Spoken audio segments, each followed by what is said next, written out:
Alors, ça c'était un premier aspect, c'est parce que je veux absolument démarrer par quelque chose qui ne soit pas dans les schémas les plus communs, et cette recherche, alors je ne sais pas comment on la qualifie, de management organisationnel, hein, voilà, est absolument essentielle. Alors on va passer une recherche cette fois avec une thématique avec laquelle on est plus familiarisé, qui est celle de la santé, bien évidemment, et c'est Frédéric Coste qui est qui est professeur bien sûr d'université, qui travaille au CHU et qui est aussi l'animateur ou le directeur, je ne sais pas comment on dit, du Centre international de recherche 3.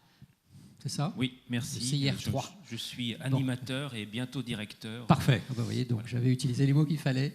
Exactement. Bon, Frédéric, merci beaucoup d'être là. Est-ce que vous pouvez, voilà, en 8 minutes aussi, nous synthétiser tout cela? Je vais essayer. Merci en tout cas de cette invitation. Je dois d'abord excuser le professeur Duclos qui est retenu dans une autre réunion. Qui était avec nous ce matin. Qui donne beaucoup pour Orbimob. Et donc, on lui pardonne. De l'excuser. Alors, donc je vais vous présenter un peu les actions et les perspectives de ce challenge e-site et qui est maintenant un centre international de recherche qui est intitulé Mobilité humaine comme facteur de santé. Et pour nous, donc, la mobilité durable, c'est la mobilité des individus, c'est-à-dire permettre à tout un chacun de vivre le plus longtemps de sa vie avec une activité physique, au moins avec une autonomie. Et donc ça passe par des facteurs qui vont permettre d'améliorer la santé des individus. Et on regroupe à la fois des facteurs qu'on appelle directs, qu'on comprend bien, c'est-à-dire notre capacité à bouger, qui est liée à notre système musculo-squelettique, à les capacités d'activité physique que l'on va avoir, mais également des choses qui sont peut-être moins intuitives, qui sont ce qu'on appelait des facteurs indirects, qui sont la douleur, la nutrition et le microbiote intestinal, les deux étant intimement liés. Et pourquoi ces facteurs indirects? Eh bien parce que il y a effectivement, on sait que les patients et les sujets qui vont souffrir soit de douleur, soit avoir des états nutritionnels déficients, en trop ou en plus évidemment, eh bien, ce sont des sujets qui vont avoir des difficultés d'activité physique et de locomotion, et donc ça affecte évidemment leur mobilité. D'autres objectifs sont d'arriver à développer de nouvelles cibles thérapeutiques, de nouveaux traitements ou des compléments alimentaires qui pourraient aider justement les sujets à retrouver une mobilité, une activité physique normale. Et donc tout ça va de pair avec un souci d'exploration de la mobilité des sujets, aussi bien au niveau hospitalier pour les patients que dans la vie de tous les jours au niveau sociétal, ce que je vous montrerai. On essaye de promouvoir des partenariats socio-économiques pour évidemment arriver à transférer ces connaissances vers le monde socio-économique. Et puis un impact sociétal qui est important à souligner pour promouvoir toutes les initiatives qui vont permettre d'inciter le citoyen à améliorer son activité physique, à modifier son mode de vie pour avoir un mode de vie qui soit moins sédentaire et plus actif. Et tout ça en essayant d'augmenter notre visibilité internationale dans ce domaine d'excellence, l'objectif étant à terme que Clermont-Ferrand soit identifié comme un des centres leaders de la mobilité humaine pour la santé.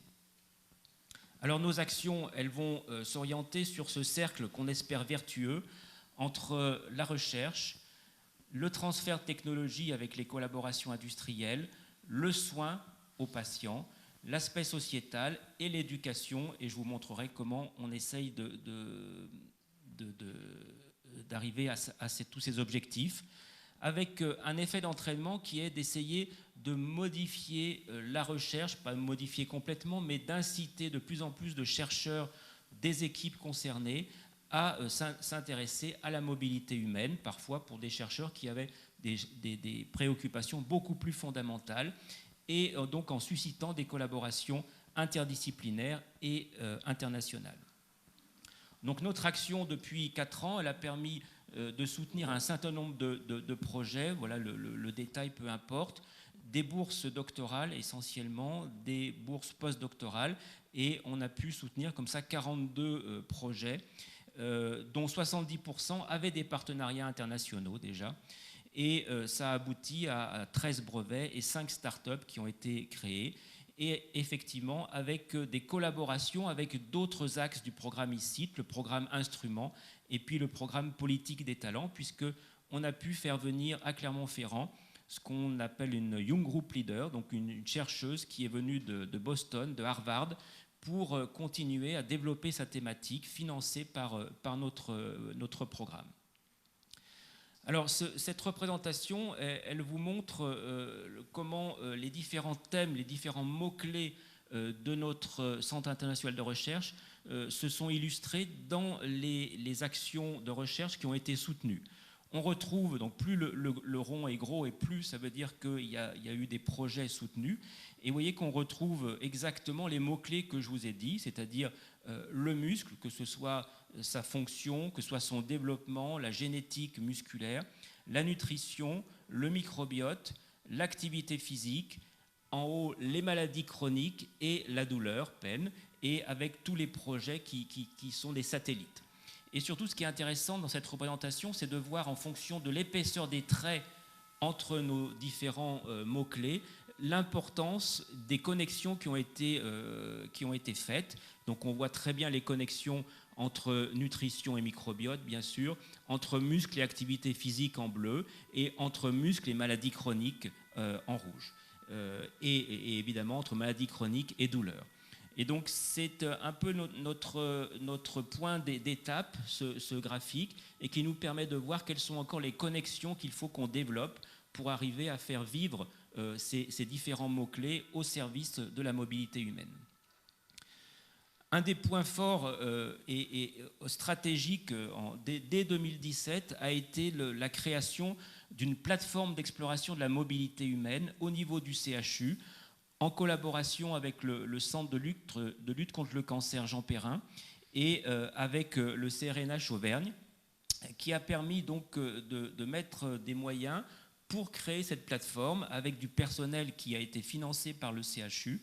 Et cette plateforme dont je m'occupe a permis donc d'explorer des patients souffrant de plusieurs pathologies chroniques, que ce soit de l'arthrose, que ce soit des atteintes musculaires, des atteintes neurologiques, etc. Et c'est ouvert à tout type de pathologie. Vous voyez que déjà, en un an avant le Covid, on a pu explorer déjà 235 patients avec une exploration très complète que je ne peux pas détailler ici, mais qui permet de créer une base de données et d'être un objet de recherche pour définir ce qu'on appelle un score de dysmobilité, essayer de trouver les points communs et le test qui permettra, ou le score qui permettra de détecter un trouble de la mobilité d'un patient qui rentre à l'hôpital.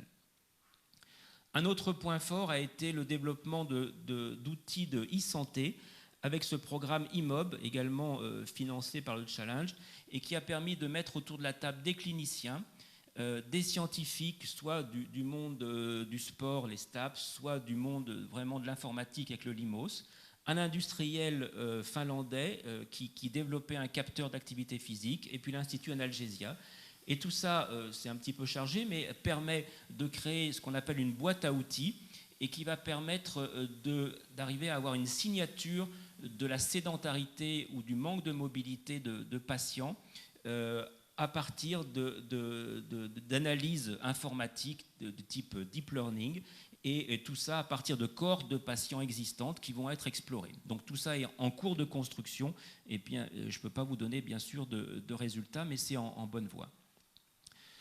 Action sociétale importante qui s'est illustrée en particulier avec tous les travaux du professeur Duclos, sur la mise en place de vélo-bureaux dans les écoles ou dans les entreprises, mais également d'activités physiques adaptées dans les EHPAD, et puis surtout donc, la création de ce City Lab à Vichy, donc soutenu par la communauté de Vichy, qui permet d'avoir une expérimentation grandeur nature sur cet aspect sociétal, en mettant en place des programmes d'activité physique, des actions spécifiques pour des populations précaires, et de développer des parcours à la fois numériques d'activité physique au sein de la ville de Vichy.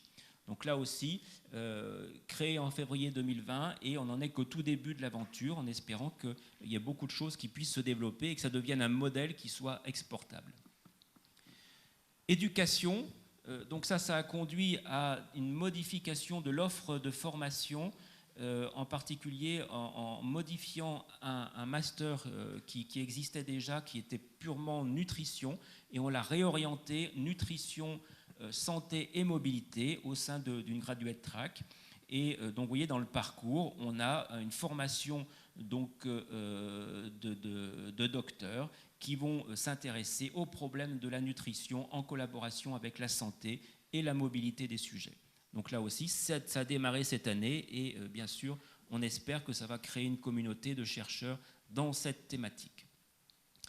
Les perspectives donc, de notre centre de recherche, eh bien, ça va être de continuer les actions qui ont été menées. Avec, vous avez vu, on a mis en place différentes boîtes à outils, différentes structures qui permettent de structurer cette recherche, avec l'objectif de rechercher des biomarqueurs qui sont dans le domaine de la santé, des choses qui sont extrêmement prisées et fondamentales, pour essayer de trouver le facteur ou le dosage sanguin qui permettra d'expliquer l'inactivité physique et les adaptations à l'exercice, principalement pour les patients qui souffrent de pathologies chroniques. Et donc tout ça, je vous rappelle, dans l'objectif d'avoir une autonomie de mobilité et d'activité physique le plus longtemps possible. Également des perspectives de modélisation des maladies neuromusculaires pour déterminer des mécanismes moléculaires de la régulation de ces maladies, mais également des régulations de la masse musculaire, qui sont également un problème important en pathologie, mais également dans le vieillissement, en lien avec la nutrition et le microbiote. Et puis toujours dans l'objectif d'arriver à concevoir de nouvelles cibles thérapeutiques ou de nouvelles voies d'améliorer la nutrition des sujets et un transfert des connaissances vers le citoyen pour promouvoir un mode de vie plus favorable à la santé. Et donc tout ça, si je reviens à mon cercle vertueux, vous voyez que la recherche, elle est soutenue par des appels à projets avec des collaborations internationales qu'on essaye de susciter. La venue de ce Young Group Leader qui permet donc de structurer la recherche, des appels à projets spécifiques de collaboration avec des entreprises locales ou régionales, le soin avec le développement de la e-santé et de la plateforme d'exploration, et l'aspect sociétal avec le City Lab sur Vichy Communauté, et puis des actions de prévention et l'éducation. Donc voilà ce que je voulais vous présenter sur la structuration de cette thématique sur la mobilité humaine et santé au niveau de Clermont-Ferrand, et donc les perspectives qui s'ouvrent à nous, qui sont effectivement très riches. Merci beaucoup et félicitations. Je pense qu'on est tous sous le charme, hein, parce que c'est pas anodin ce qui est fait. Hein. Et je pense que c'est vrai qu'en tant que citoyen clermontois, alors je savais, hein, partie, mais pas tout. Et je trouve que ça mérite, et vrai qu'on donne un peu plus d'emphase à tout ça, parce que c'est remarquable. Et puis c'est quand même une manière de mettre la ville tout à fait à l'honneur. Hein. Alors dans le programme d'Orbimob, vous avez mentionné donc Martine Duclos, que je salue aussi, parce qu'elle était là ce matin. Elle fait toujours un tabac hein, quand elle intervient, parce que les gens disent on l'écoute 20 minutes, puis on change de notre mode de vie, donc c'est quand même vrai, hein, c'est intéressant. Et puis dans le cadre d'Orbimob, il y a une visite qui est associée au City Lab de Vichy. Hein. Alors je ne sais pas si elle a eu lieu d'ailleurs. Ou demain, enfin bref. Il y avait plusieurs dans la semaine, oui c'est ça, oui tout à fait. Donc voilà, et l'idée c'est qu'effectivement les choses puissent un peu essaimer sur l'ensemble du territoire. Frédéric.